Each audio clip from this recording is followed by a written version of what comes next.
Guy, welcome to India. And it's been a very successful seminar on opportunities for Indians to raise funds abroad. At the back of this seminar, let me ask you a question. I mean, India is undergoing transformation right now. Economy is on the mend. GDP growth is inching up. Inflation is coming under control finally. And also the external balances are looking much healthier. So there seems to be a change in perception about the economy. And as an outsider, how do you look at India? Thank you, DK. So, very good points indeed. India has been a very interesting story from an international investor standpoint, right? Internal investors have always looked at India with a curious eye, I would say. And actually, Indian corporates have been historically accessing the market here in a fairly volatile way, right? So we had some stop and goes for the past many years.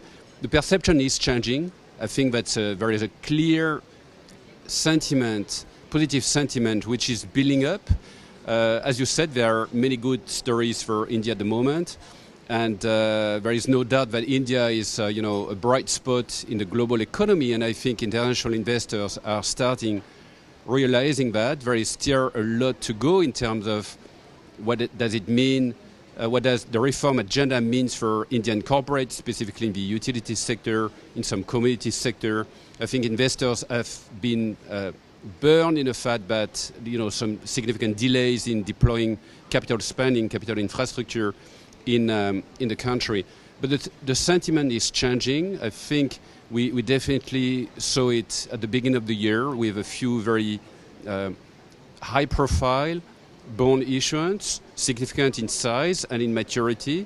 And that was done at a time, actually, that was quite interesting to see. That was done at a time when China was a bit on a standstill because of a default occurring in China at the beginning of January. And Indian corporates made it to the market. So it's clearly not a complete shift from China to India. We are talking about different size in terms of capital markets. But having said that, it is certainly an interesting trend. So I would say that international investors continue to see India as an asset class, India corporates as an asset class on its own right. But at the same time, they want more of it. They want more diversification within that. They want to be able to tap different sectors of the economies. And that's, it's clear, it's a supply-demand effect at the moment. And supply is not completely there, but the demand is certainly there. Thanks, Guy. And the next question I would like to ask is, India is on a recovery phase.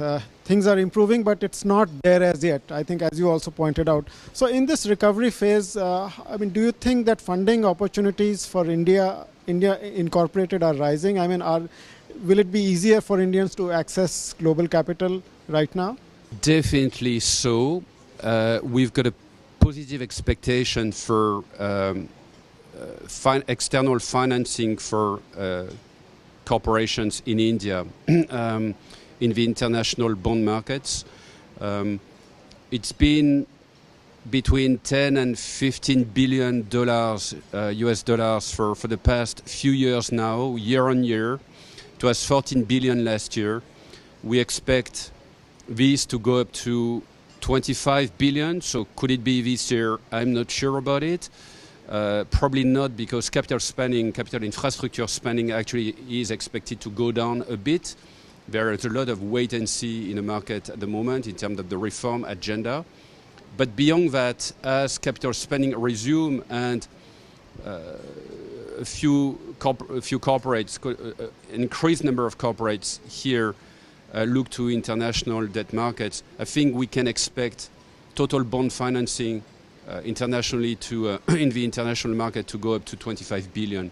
So that would be a significant rise, and there would be no reason why that should stop. The banks in India are fairly constrained at the moment. They've got a number of issues to tackle related to Basel III, on the one hand, limited Tier 1 capital, and also non-performing loans, which are rising. So the bank sector will remain for many years dominant, by and large, right? We are not talking about a shift there, but incrementally, we expect more disintermediation to the domestic bond market on the one hand, and increasingly more to the international bond market. So, and